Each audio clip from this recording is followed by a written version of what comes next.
Bonsoir et bienvenue dans les pronos NFL, l'émission des experts de la NFL. La semaine dernière en NFL, catastrophe pour tout le monde, des pronostics de merde pour tout le monde. La planète entière s'est plantée. Et à présent, bienvenue dans le loser bracket de la NFL. C'est-à-dire que dans les jeux vidéo, t'as le winner bracket et le loser bracket. La semaine dernière, globalement, si t'as pas suivi, on a éliminé tout le winner bracket. Et maintenant, c'est le championnat des perdants. Mais ça va bien se passer quand même. Avec moi ce soir, Rémi. Bonsoir Rémi. Bonsoir, bonsoir. FMB, notre robot castor. Est-ce un robot, Bonsoir est-ce à un tous. castor? On ne sait pas. On sait juste qu'il a une queue plate mécanique. Auteur émérite de l'Amérique et le sport, Olivier Rival. Salut! Et pour quand je dirais trop d'emmerde, c'est lui qui me sortira probablement pas de prison. C'est Maître Scooby. Je ferai de mon mieux, mais ça marchera pas, je pense. Je pense pas non plus. Mais bon, il faut dans la vie, il y a de l'espoir. Ce soir, 2 matchs, voilà. Donc, bah oui, parce que le principe d'un championnat, c'est ça, c'est que ils étaient partis 32, ils sont à présent 4. Ce soir, donc, nous parlerons de San Francisco contre LA Rams, mais tout d'abord, les Cincinnati Bengals contre les Kansas City Chiefs. Scooby, c'est à toi la main. Oui, alors on va avoir une très très grosse affiche. En tout cas, pour moi, c'est pas une grosse surprise, mais c'est quand même une petite surprise. On a les Bengals avec Joe Burrow pour sa première année en playoff qui se qualifie et qui ramène les Bengals en finale de conf, ce qui n'est pas arrivé depuis plus de 30 ans, facile, au moins 34 ans pour être exact, Bon, 33 ans. Scooby, je peux t'interrompre. C'est un peu une surprise parce que tu avais pronostiqué Tennessee, toi, la semaine dernière aussi. C'est ce que j'ai dit, une Ouais. petite surprise. J'ai pas dit là une grosse surprise justement. J'ai pas dit que c'est pas comme Packers 49ers où là on a vraiment été pris de court. Là il y avait quand même c'était assez disputé entre les deux. Ah oui, je Mais tenais à dire à toutes les équipes NFL que je les emmerde avec tout le fric que j'ai perdu ce week-end. ouais, pour ça faites comme moi, ne pariez pas. Et même si notre chaîne s'appelle Prono NFL. Mais bon. Au-delà de ça, c'est un truc très intéressant, un match très intéressant parce qu'on a d'un côté deux équipes qui sont assez en feu en ce moment, même si c'était un tout petit peu compliqué du côté des Bengals contre Tennessee offensivement. On peut quand même leur donner le crédit parce que la défense de Tennessee est très bonne. De l'autre côté, on a les Chiefs qui ont vraiment une attaque fulgurante. Mahomes, c'est le premier QB à faire plus de 30 points en playoff de moyenne. Pas Mahomes, les Chiefs avec Mahomes. C'est la seule équipe d'ailleurs de l'histoire qui, dans 5 matchs minimum, à faire cela. Moi, j'ai dit les Bengals. Et ça peut paraître très, très surprenant. Il y a rien, il y a tout contre Moi, eux. je suis personnellement très très surpris. Ouais. Tout le monde est très, très surpris. Tout le monde se pose des questions. Je sais qu'il y a eu des articles de presse qui se sont dit, mais pourquoi Scooby a fait ce choix-là? Et non, la Je- vérité, c'est que Les gens me harcèlent depuis ce midi. Hein. déjà, il y a quand même un petit passif entre les deux. Alors, le match était à Cincinnati, mais effectivement, les Bengals se sont imposés avec une dernière action du match où ils y sont allés, ils ont marqué le touchdown, et où les Bengals ont du coup gagné. Vraiment à la dernière seconde avec un match stratosphérique de Jamar Chase, une des meilleures performances peut-être par receveur depuis des années. Euh, Maintenant, ça va se jouer sur quoi? Sur quels critères? Contre Buffalo, en fait, on a pu voir que Buffalo, malgré qu'ils ont une des meilleures défenses de la NFL, ont perdu la rencontre. Même si Josh Allen a fait le match de sa vie et de sa carrière, on peut voir que quand tu affrontes les Chiefs, le but c'est de marquer plus de points qu'eux. Quand Ça tu se affrontes joue là. n'importe quelle équipe. Hein. Non, justement, alors voilà, il y a d'autres équipes où tu peux te dire, tu peux jouer sur la défense, Non, tu mais peux quoi te qu'il jouer. arrive, tu veux marquer plus de points qu'eux. C'est une règle de base. Non, mais il faut interpréter, aller au-delà, pas aller prendre les trucs au sens littéral. T'as vu? Il Parce qu'en faut, ça- général, les coachs qui disent bon, alors on va y aller, mais on va essayer de scorer moins qu'eux. Ça marche jamais. Non, Hein. mais ce que j'essaie de te dire par là, c'est que tu sais que tu vas t'en prendre 40, il faut que tu en mettes 45. Il y a d'autres où tu sais que tu vas t'en prendre 10, et ben, tu t'en mets 15, c'est bon. Comme les 49ers, visiblement, ou les Packers. Donc d'après Mais toi, c'est celui qui met le plus de points qui gagne à la fin. ouais, c'est étrange, mais c'est effectivement comme ça que ça fonctionne. Mais Casse-couille. C'est Ah là les là. nouvelles théories, vous l'aurez entendu d'abord, je sais pas, pour le NFL.com. voilà, c'est de la vraie analyse coaching. Bon, non, mais plus sérieusement, c'est juste pour dire que ça va être un très gros match offensif. Ça va marquer beaucoup, beaucoup de points de côté. Et je sens quand même les Bengals s'imposer. Ils vont pouvoir dérouler au jeu au sol. Défensivement, c'est quand même un peu meilleur côté Bengals, c'est un peu leur seul avantage. Ils ont un jeu en passe qui va dérouler. Je pense que leur jeu au sol va dérouler. Les Chiefs se sont imposés un peu à dernière minute aussi contre les Bills, il ne faut pas l'oublier. Et voilà mes principaux arguments en fait pour Bengals, c'est pas grand-chose, si ce n'est que les Bengals peuvent marquer plus de points. Et Rico me dira, ouais, c'est Brennan, ils peuvent marquer plus de points, ils vont gagner le match. Mais c'est surtout que Belle effectivement, imitation. belle imitation, t'as vu. Mais je pense que les Bengals, oui, ça va être un très très gros match offensif, peut-être une quarantaine de points pour les deux équipes. Et je pense que les Bengals vont avoir un avantage. Qui ça se trouve, ils vont aller en overtime aussi, mais cette fois, ils vont avoir la main, les Bengals. Donc comme ça, ils vont gagner le match. Ma bonne tente. Rémi, est-ce que tu penses, toi, le contraire, qu'il faut marquer moins de points pour gagner un match? Bah ouais, moi j'étais plutôt dans cette optique-là, mais bon, apparemment, c'est réservé au golf. Donc je vais personnellement aller du côté des Chiefs, mais c'est effectivement un match où ça risque d'être un festival offensif, ça le sera d'ailleurs. Ah, et alors, il Et me paraît que... Attends, je viens d'avoir une info exclusive. Il paraîtrait que le head coach des Chiefs a déclaré à son équipe pour gagner, il faut marquer plus de points que les autres. Est-ce qu'ils ont copié la stratégie des adversaires? possiblement. Et ouais, non, c'est un match très intéressant parce que, comme le disait Scooby, on a eu un très beau duel entre ces deux équipes. C'était fini 34-31 avec un match de chase qui était absolument inarrêtable avec 260 yards et 3 touchdowns. Pas oublier que Burrow a quand même balancé 446 yards et 4 touchdowns lors de cette rencontre. On a vu la semaine dernière, et un truc qui m'intéresse pas mal, c'est que Diggs a été pas mal éteint par la défense des Chiefs. Et donc, c'est Davis qu'on a profité. Et c'était c'était porte ouverte derrière avec plus de 200 yards et 4 touchdowns pour lui. Ouais. Donc, c'est peut-être du côté de T. Higgins qu'il faudra aller chercher les stats cette semaine. S'ils choisissent peut-être de mettre Ward sur Chase, qui a fait un très bon boulot sur Diggs, qui fera peut-être pareil sur Chase. Après, je pense que Chase est une menace très différente de Diggs dans le style de jeu. Mais il faudra peut-être regarder du côté de T. Higgins au niveau des stats. Et ce sera peut-être très intéressant aussi au niveau de Uzoma, le tight end, parce que c'est vrai que l'absence éventuelle de Matthew, qui est encore en protocole commotion, pourrait changer la donne, parce qu'il était là lors de ce match c'était quoi, 17e semaine, je pense. Et malgré tout, ils s'étaient fait rouler dessus. Après, le gros problème, c'est que pour moi, ça reste une très bonne attaque, c'est un fait. Mais il y a cette faiblesse à la ligne offensive qui fait qu'ils peuvent manger un sac ou deux qui pourrait les empêcher d'aller chercher un first down et donc de rendre le ballon aux Chiefs. Et ça, c'est vraiment problématique. J'ai l'impression que l'équipe qui va avoir un ou deux punts sur la rencontre sera dans les problèmes. On a Chris Jones et Frank Clark qui, à mon avis, ont les armes pour mettre la pression sur Joe Burrow. On sait qu'il sait prendre la pression, il accepte de prendre des sacs, il l'a fait la semaine passée. Mais malgré tout, s'il prend trop de sacs et s'il est trop sous pression, ça ne suffira pas pour tenir le rythme en face, parce que j'ai pas l'impression que les Bengals soient armés. Ils ont une défense correcte, c'est vrai, mais je pense que tout simplement personne n'est armé pour stopper Mahomes, Kelsey et Hill. Et j'ai l'impression que c'est devenu une machine absolument inarrêtable, d'autant plus à domicile. Il y a peut-être un petit point d'interrogation qui pourrait être important, c'est au niveau du kicker, parce que Butker a fait quelques erreurs, notamment sur des extra points. Il l'a fait contre les Patriots et il me semble qu'il l'a fait contre les Bills, qu'il en manque un. Alors qu'en face, on a McPherson qui fait une saison absolument exceptionnelle.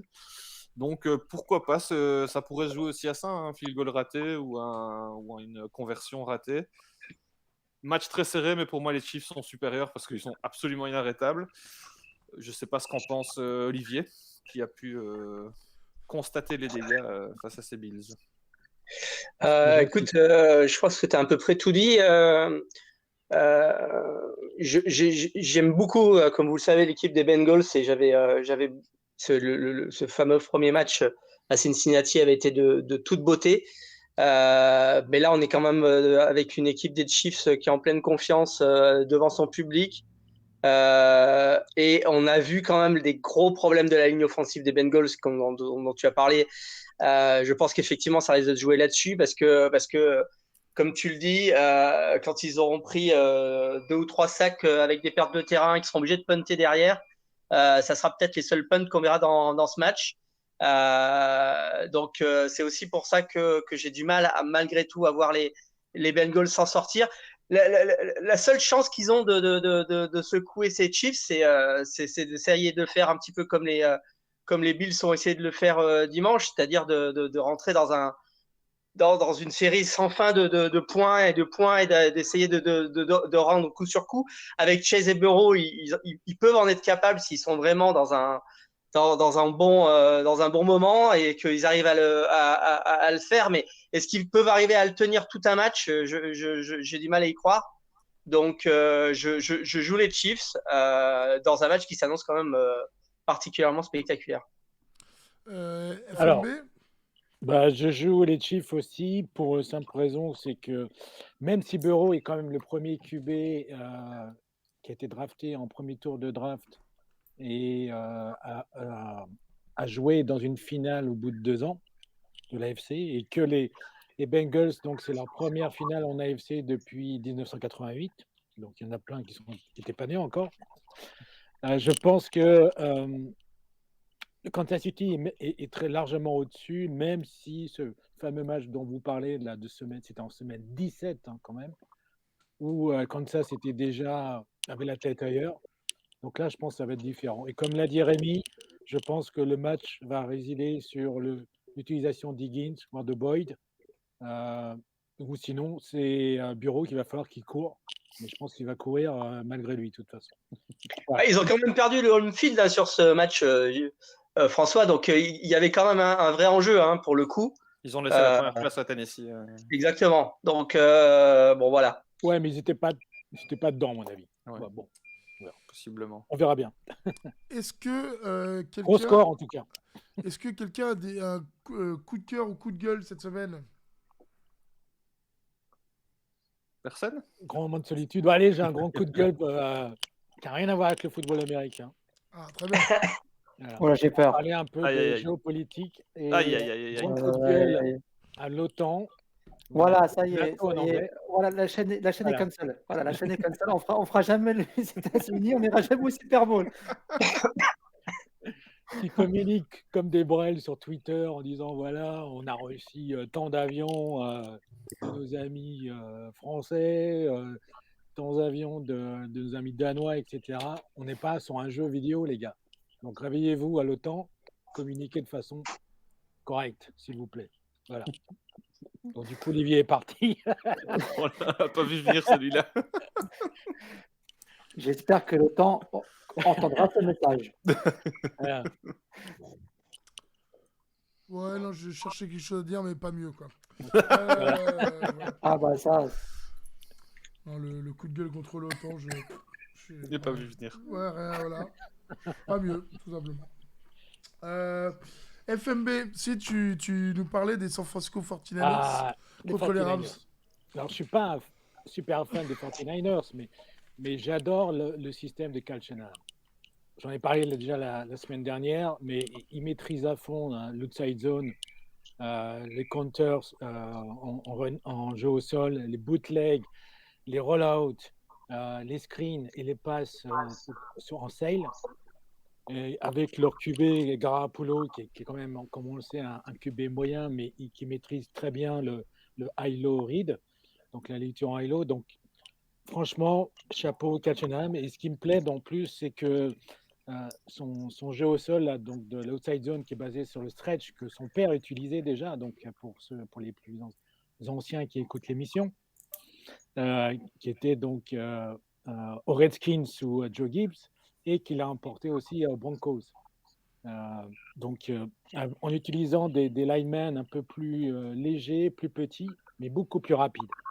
Repose en paix, Joe Gibbs, d'ailleurs. Pardon? J'ai dit repose en paix, Joe Gibbs. Ouais. Et il a aussi, quelque part, aussi récupéré le système de la West Coast de Bill Walsh, où il y a un beau ball control. Donc, c'est pour ça qu'on n'a pas des petits scores. Donc, c'est pour ça qu'on a des petits scores et pas des gros scores, en fait, avec les 49ers. C'est qu'ils maîtrisent bien le temps. Et du coup, c'est peut-être ce qui manque aussi à nos amis les Bills. Quand on voit qu'ils redonnent la main à 13 secondes de la fin et qu'ils se font massacrer par Kansas en 13 secondes. Donc, le ball control est quand même une arme très efficace chez les pros. Voilà. Après, ce qui m'inquiète, c'est que si l'équipe adverse, on voit en fait qu'ils arrivent bien à user en fait les défenses adverses.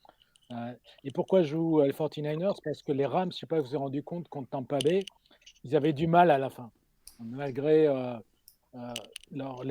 toutes les vedettes qu'ils ont, Von Miller, Aaron Donald, euh, ils ont quand même du mal. Akers a quand même fait pas mal de fumbles. Donc c'est très inquiétant pour les Rams et surtout que les 49ers ont gagné 6 matchs d'affilée contre les Rams. Okay. Donc là, ils vont se rencontrer pour la 3e fois. Vous allez me dire, ça va être différent que le dernier match. Oui, forcément. Mais bon, les côtés 49ers, il y a vraiment de très bons joueurs. Bon, Deebo Samuel court comme un malade. Et Jam Mitchell peut assurer le jeu au sol.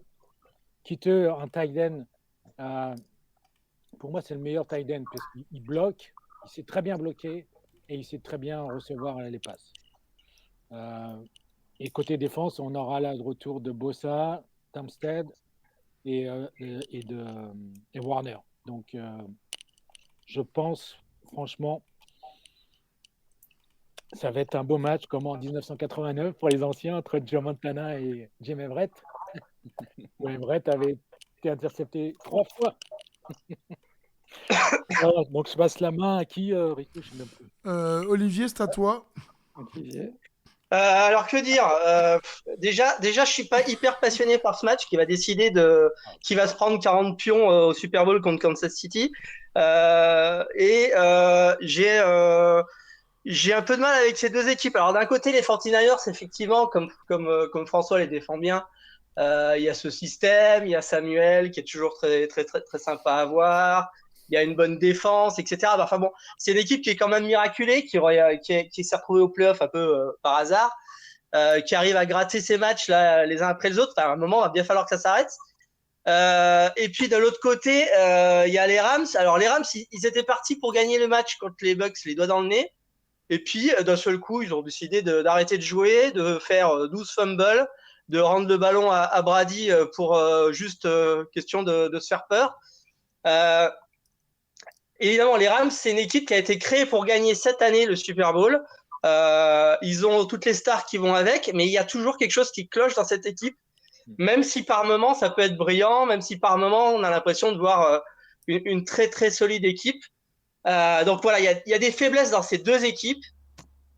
J'ai un petit peu du mal à vraiment sortir un favori.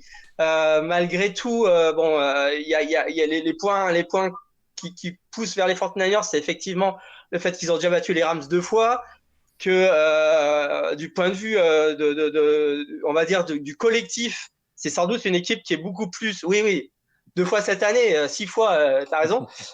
Du point de vue du collectif, je pense qu'il y a effectivement une équipe qui est plus solide, qui joue mieux, avec un meilleur esprit, on va dire. Mais du point de vue du talent, il y a quand même une grosse marge avec les Rams. Donc, je joue les Rams sans être spécialement convaincu. De toute façon, je ne regarderai pas ce match. Il est trop tard et il va être naze. Donc voilà. Vous nous l'avez C'est énervé. le match à regarder. Rémi. Ouais, je pense qu'effectivement, c'est un match qui va être très différent fatalement du Chiefs Bengals et je pense que les Rams sont armés pour répondre à ces deux échecs face aux 49ers cette saison. J'aimerais beaucoup voir les 49ers passer parce qu'effectivement, c'est très très sympa ce qu'ils nous proposent cette saison. C'est pas la première fois qu'on voit une équipe qui se qualifie de justesse jouer les troubles faits. Et c'est vrai que souvent, l'équipe qui aurait pu les mettre dehors, en l'occurrence les Rams, se retrouve un petit peu le bec dans l'eau quand ils s'affrontent en playoff. Donc pourquoi pas créer l'exploit de ce côté-là. Il y a un élément qui m'intéresse assez bien, c'est plus que les 6 défaites, c'est effectivement les 2 dernières cette saison, parce que entre Stafford et Jared Goff, sans vouloir faire offense à Goff, il y a quand même un monde de différence. Mais Stafford a beaucoup de mal face à cette défense de Ryans. Et donc, pourquoi pas peut-être quelques turnovers, parce que je pense qu'il a 2 interceptions sur les 2 matchs. Et il s'est fait saquer pas mal de fois, notamment en semaine 18 où c'était un petit peu un massacre. 2 interceptions. Et donc voilà, je pense que la clé du match pour les 49ers, elle est là. Le problème est qu'effectivement, les Rams sont capables de très belles choses. On voit qu'au niveau du pass rush, c'est compliqué de faire mieux que Von Miller et Donald, même si en face, il y a un Bosa qui lui rend bien. Le point d'interrogation, c'est peut-être ce début de match, peut-être une bonne entame des 49ers pour jouer le chrono, effectivement, comme tu l'as dit, FMB, rester devant et empêcher les Rams de dérouler. Le problème, c'est qu'il y a un Cooper Kupp qui est capable de tout simplement, avec un Stafford qui reste quand même extrêmement solide et spectaculaire. C'est vrai qu'ils n'ont pas de jeu au sol et qu'ils aimeraient en développer un, mais on a vu Hackers qui réalisait un match déjà très moyen et qui va balancer 2 fumbles super importants.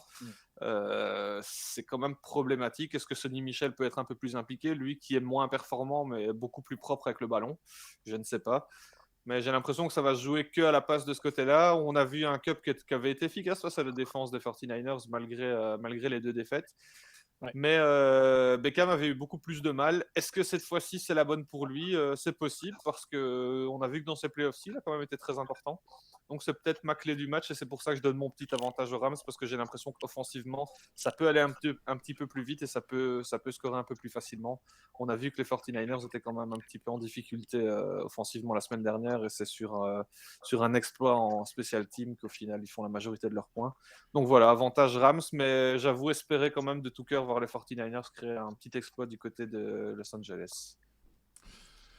Maître Scooby, je te laisse te fermer. Donc, je vais aller un peu plus loin que celui qui doit marquer le plus de points gagne le match. Donc, je vais commencer avec un peu Celui qui d'historique. encaisse le moins de points, je parie. Eh ben, c'est avec ça un peu. Mais on va aller un peu plus loin que ça. On va commencer par l'historique parce que, comme a bien dit FMB en parlant de White Zone et d'inspiration de son père, Mike Shanahan, figurez-vous pour l'histoire qu'en 2013, dans le même coaching staff, on avait du coup Mike Shanahan en head coach. Ouais. En coordonnateur offensif, on avait Kyle Shanahan. En quarterback coach, on avait Matt LaFleur, le head coach des Packers. Mike McDaniel, le coordinateur offensif des Jets, et Sean McVay. Sean McVay, ouais. En fait, Chuck McVay, il y a beaucoup d'inspirations qui viennent de Kyle Shanahan. Tout le bon monde, ils ont fait 3-13. Bon, c'était pas fou. Mais en tout cas, c'est assez intéressant de voir 2 personnes qui ont eu un peu le même mentor. Qui ont eu le même mentor, qui ont tous les 2 été le coordinateur pour Mike Shanahan. C'est important de le souligner. Et c'est marrant, je parle d'offense, mais effectivement, ce match va être plus basé sur la défense. Comme il a été si bien souligné de nombreuses fois, les 49ers n'ont pas arrêté de gagner depuis le début, depuis maintenant 3 ans.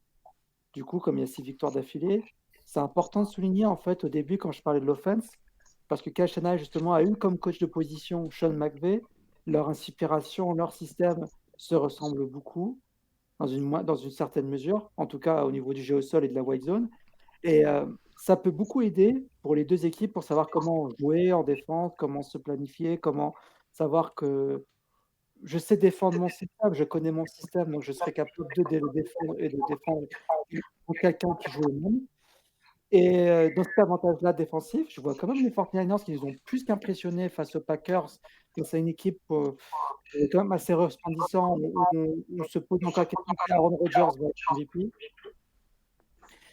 D'un autre côté aussi, on a les Browns qui sont assez laborieux.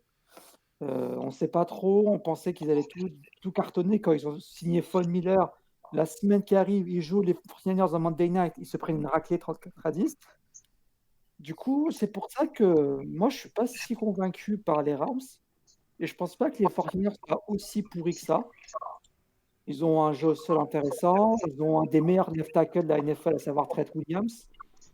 Ils ont certes, Garoppolo c'est pas Matthew Stafford, hein, mais il arrive à faire le job quand il faut. Hein. Il a été, on va dire qu'il a été pertinent, on va dire. Et leur défense est plus que présente. Il a fait le travail contre Dallas, qui sont quand même une offense. Ils ont quand même, pour moi, battu 2 des meilleures offenses de la NFL, à savoir Dallas et les Packers. Et donc, moi, je les vois bien faire le travail et continuer dans le même enchaînement. C'est très rare de voir une équipe battre 3 fois la même équipe dans la même saison. Il y a quelques années, je ne sais pas si vous vous rappelez, mais les Saints l'ont fait 2 fois contre les Panthers et 1 fois les Panthers en playoff. Donc, je pense que parce qu'ils connaissent bien comment jouer les Rams, qu'ils savent placer les bonnes choses défensivement, ça va être un match très défensif. Il ne va pas y avoir beaucoup de points. Je vois la défense des 49ers tenir et ne pas se prendre assez de points pour gagner le match et non pas se prendre moins de points, hein. Et ça va être peut-être, pour moi en tout cas, la première fois depuis les Packers et donc les 2 seules fois où une équipe qui est arrivée numéro 6 en playoff, qui va se qualifier pour le Super Bowl. Parce que les Packers, figurez-vous, en 2010, donc en 2011 pour le Super Bowl, se sont qualifiés en playoff et à la 6e place et ont gagné le Super Bowl cette année-là. Les Giants l'ont pas fait en 6e place? C'était 5e? Pas 5, je crois que c'était 5e. J'ai Cinquième, vu ouais, ce c'est possible. passer et Cinquième, je vais pas envie de dire n'importe quoi non Ah plus. ouais, voilà. Ouais, Mais En fait, je crois que c'était 5e si tu parles de l'année Ouais, juste c'est après. très possible. Ouais. Mais voilà, donc grosse défense des côtés de 49ers, une équipe à ne pas sous-estimer. Ils sont pas si mauvais que ça. Et en général, l'équipe qui gagne à Green Bay en playoff va au Super Bowl. Je ne sais pas si vous avez remarqué. pas faux aussi. non C'est plus. vrai. D'ailleurs, le vainqueur entre 49ers et Packers va très très souvent au Super Bowl. Ouais. Je crois que la seule fois où c'est pas arrivé, c'est quand les 49ers ont perdu contre les Seahawks en finale de conférence. Ouais. Ça remonte, purée, Colin Kaepernick contre Russell Wilson. Ouais. Mais effectivement, voilà, c'est un peu pour conclure cela. Et je pense que c'est vrai que sur l'affiche, je peux comprendre un peu la colère d'Olivier, et le peu d'engouement qu'il a, mais moi, Olivier, il est triste, c'est tout, il est triste. non, mais en plus, les Bills, les pauvres, ils sont ultra bien joués, mais je pense que ça va être un match tactiquement très intéressant à voir. Peut-être pas le plus spectaculaire en voyant 2000 points, mais c'est très intéressant. J'ai Donc pas- moi, je vous conseille d'appeler Olivier dès que les 49ers gagnent. Voilà, moi j'ai parlé aux collègues de travail d'Olivier, il nous raconte, il erre dans les bureaux, à chaque fois qu'il voit une table, il la caresse, il dit à l'année prochaine. L'année J'ai même prochaine. pas pu, j'ai le Covid, je suis bloqué chez moi. Ouais, donc il a vite fait le tour de ses tables, sa femme râle.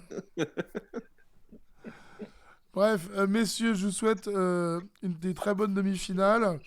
Et on se reverra la semaine prochaine, ou peut-être dans 2, on verra, ou peut-être les 2, on verra bien. Pour une dernière énorme émission pour causer Super Bowl, puisque le Pro Bowl, à l'instar de tout le monde, on s'en branle, mais grave. Voilà. Et qu'on va pas. Surtout Olivier. Voilà. Alors là, encore Ça, pire. c'est clair. Voilà. Nous avons.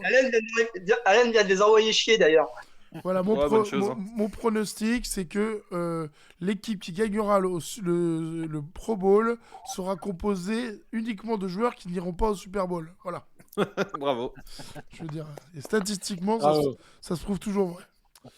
Voilà. Merci, messieurs. À la semaine prochaine, en espérant que j'arrive à faire marcher la putain de vidéo. Ouais. Salut. La radio. Les amis de la radio, bonsoir.